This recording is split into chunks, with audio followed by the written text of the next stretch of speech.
गणनायकाय गणदैवताय गणाध्यक्षाय धीमहि गुणशरीराय गुणवन्दिताय गुणेशानाय धीमहि गुणाधीताय गुणाधीशाय गुणप्रविष्टाय धीमहि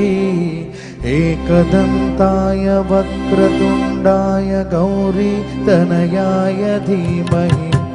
गजेशानाय भालचन्द्राय श्रीगणेशाय धीमहि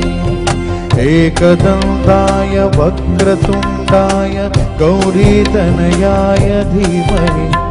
गजेशानाय भालचन्द्राय श्रीगणेशाय धीमहि